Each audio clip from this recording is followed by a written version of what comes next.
Hi everyone, my name is Illyanna, and today I'm going to share with you 10 things I wish I would have known before booking my first EF Ultimate Break trip.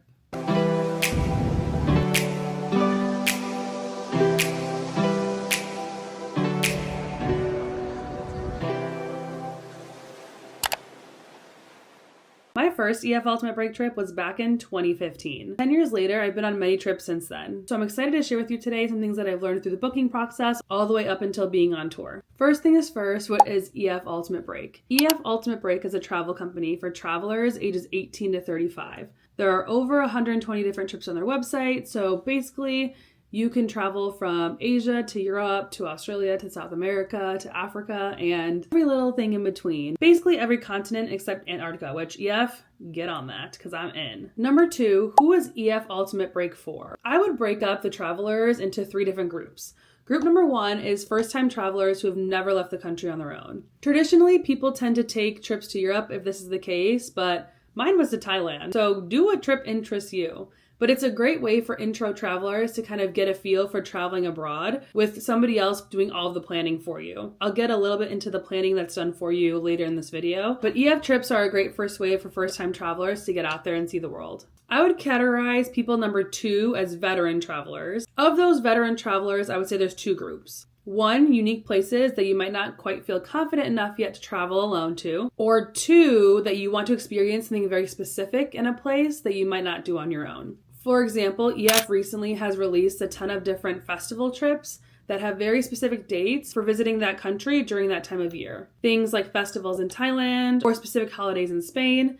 There are a few different date-specific trips I think would be really fun to go on, even if you're a veteran traveler. Personally, for me, that's a New Year's trip. I've tried to spend every New Year's abroad for the past 3 years, and once you spend New Year's abroad, you're never going to want to do it anywhere else. So I love to join a New Year's trip in order to meet new people and travel together during a fun holiday. The third group I would say fits best under EF travel would be groups of friends who want to get a group trip going but don't want to do any of the planning. I know how it feels to be the person planning a trip.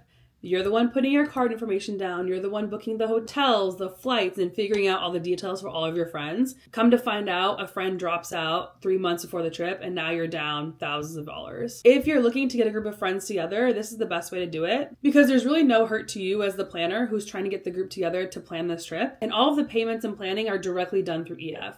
So essentially, if you're wanting to get a group trip together, you find a trip and dates that you and your friends want to go on, and then you all just pay directly through their website and add each other as travel companions so that you guys are all on the same trip. Yeah, because planning group trips are honestly a nightmare, and if somebody else can do it for me and all my girls can have a good time, then we're good. Which brings me to my third point, payments. So there's a few different ways you can go about paying for your EF Ultimate Break trip. First is that the prices vary by date. So some more popular summer trips are going to be more expensive just because things in certain places are more expensive in the summer, and vice versa for winter, depending on what kind of tour you want to go on. So if you have flexibility with your dates, I would highly recommend picking your destination and then looking at all of the dates that they have offered because you might find cheaper dates for different dates. Being a teacher, I have a pretty set schedule. So I know when my spring break is, my fall break, my winter break, and summer break. So I have to find dates during that time. But if you have a little bit more flexible schedule, look at February, look at October, because those tend to be cheaper on the website. Your next layer would be to book during a sale. There's a semi-annual sale, there's a summer sale, there's a Black Friday sale, and then throughout the year, some different trips are on sale depending on what month you're going. So this past year, like May, all the Italy trips were on sale, and then earlier this year, all the Asia trips were on sale during a certain month. So really just depending on the month of the year, there might be different promos happening. So if you have an eye on going to a certain place, use that promo with the sale price and book it then. There's also a few different codes floating around for what type of traveler you are within EF. So if you are a first-time traveler,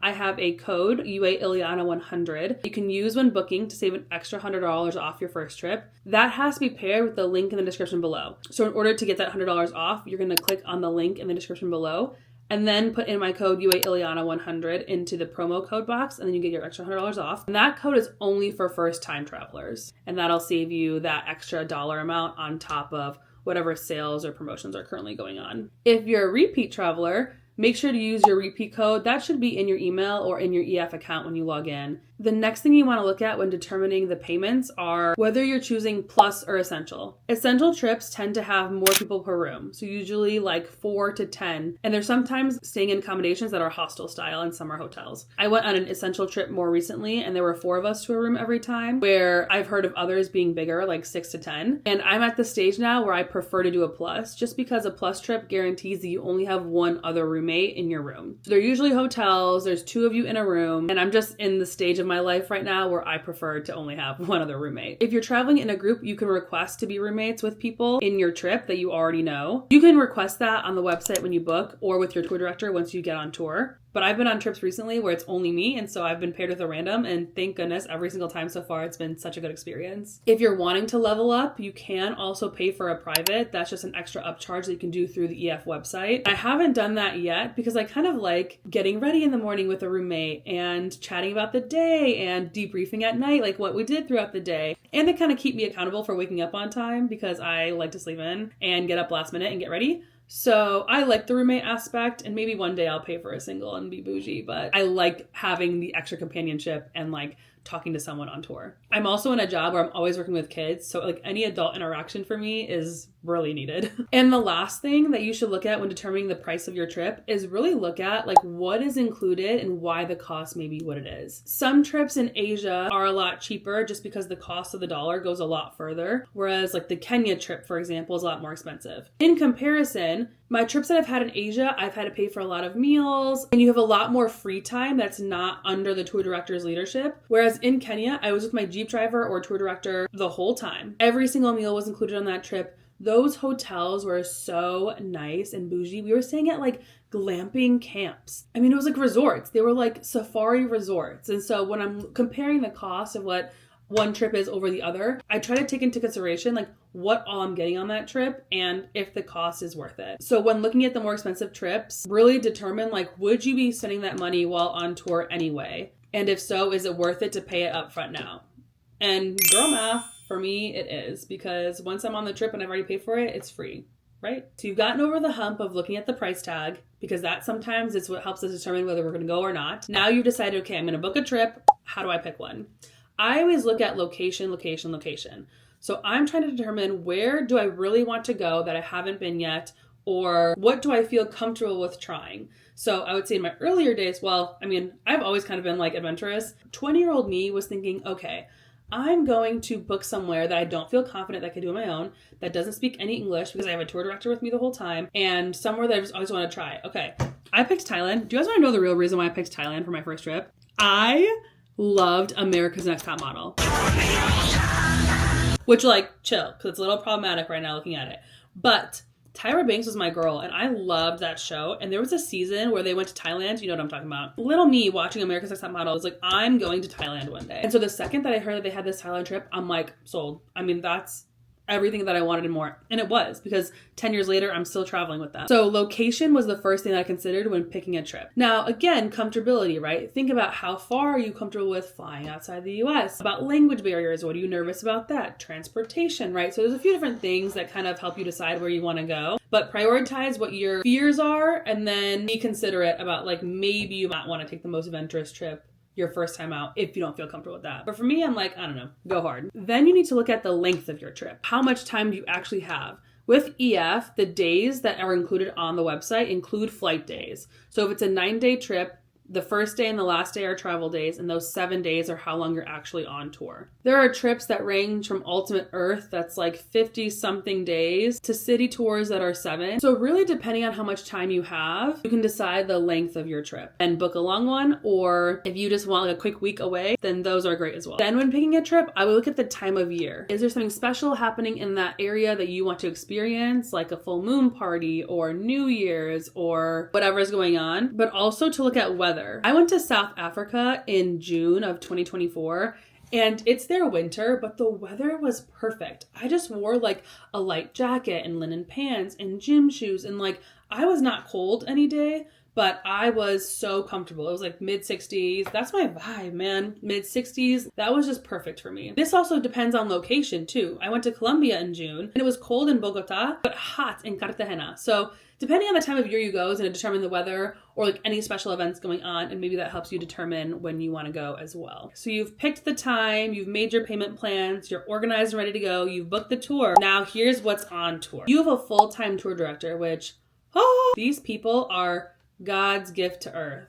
I cannot describe to you how many times a tour director has helped us find an awesome restaurant, gotten us medication at the doctor's office, planned a fun excursion that's not on the itinerary for us. They truly are such great people. And I love hearing perspectives of like different people around the world and how we're just like all connected through this one thing called travel. Your tour directors are such great people. They are like my A1s is day one. I love them so much. You then have different experiences that happen on tour. There's 3 different ways you can figure out your experiences. The first one is on your itinerary. So on your itinerary is a day-by-day guide of kind of what you're doing. It's not going to tell you exact times because you have to be flexible to things like weather, cancellations, rearrangements, things like that.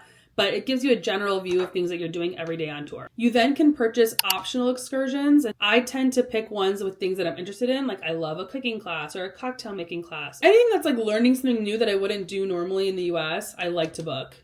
I love water sports, so any adventurous ones like that. Shameless plug for Iguazu Falls. That is the best excursion on an EF trip, water sport related, that I think I've ever done.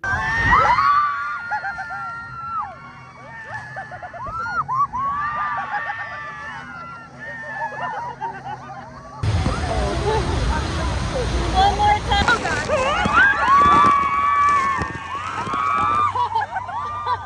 God. Yeah.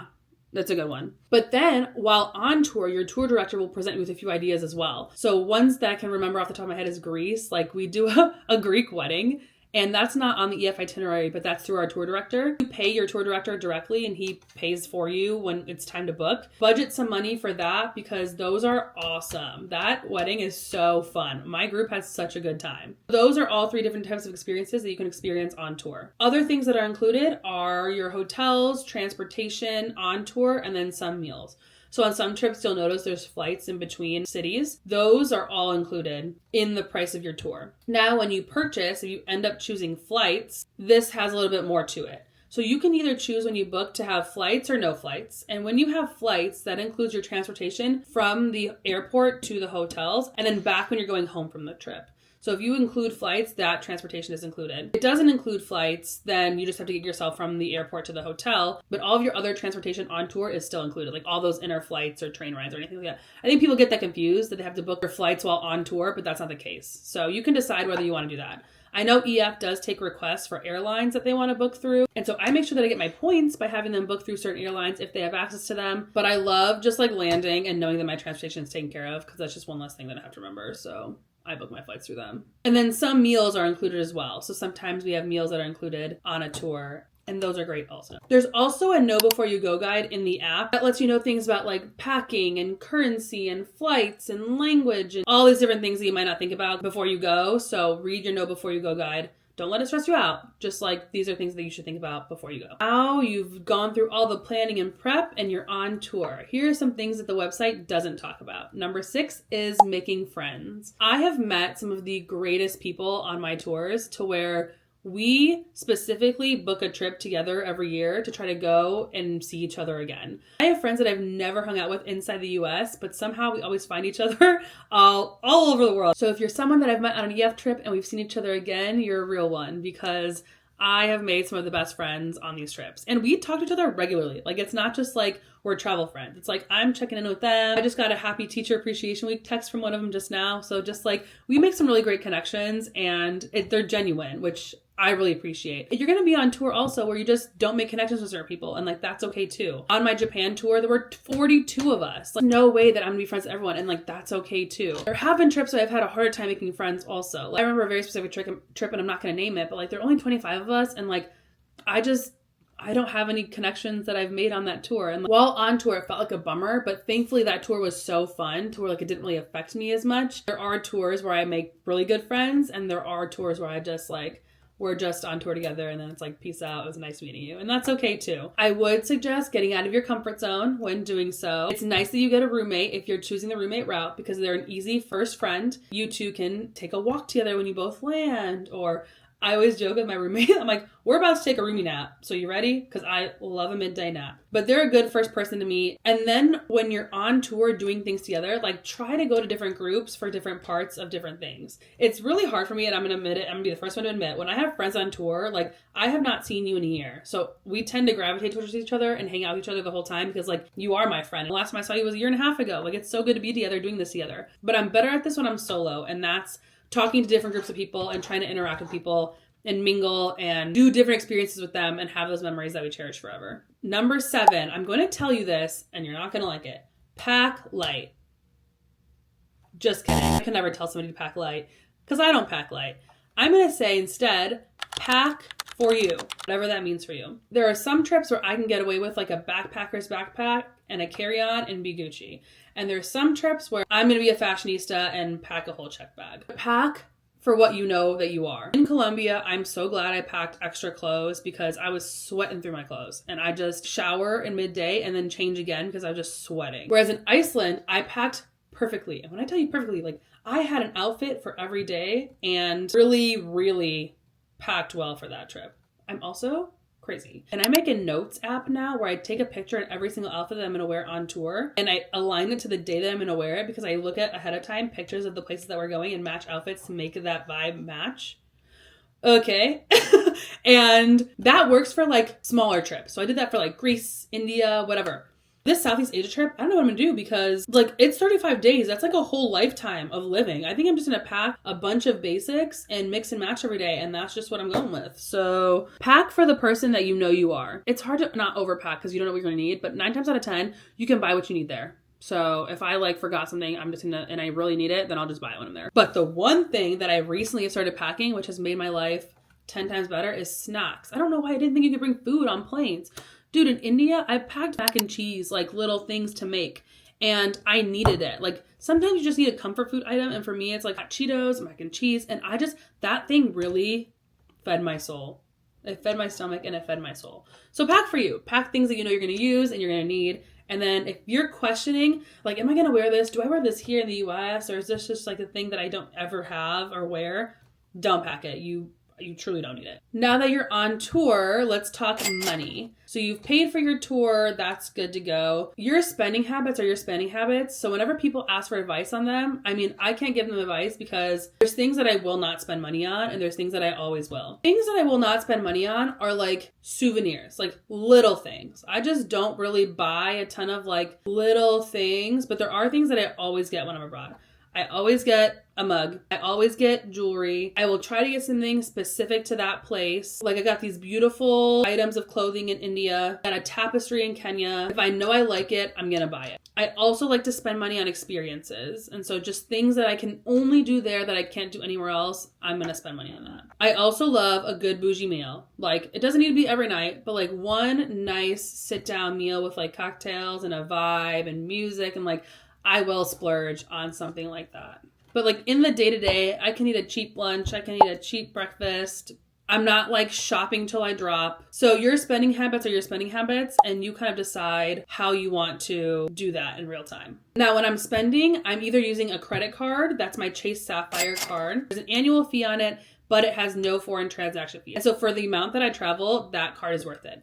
If you want a referral link, I think you get cash and I get cash. I'll post that in the description below. I then try to budget cash. And so one thing I don't do is I never get cash ahead of time. I probably could, but that requires planning. And I am like, I'm not type A and I'm not type B. I'm like type C, which like I can be like a really crazy planner, like my outfits, or like not, and I just don't care about that. But I will always take out money at an ATM. Like whenever not even in the airport, do not do it at the airport. You're gonna get a horrible transaction rate.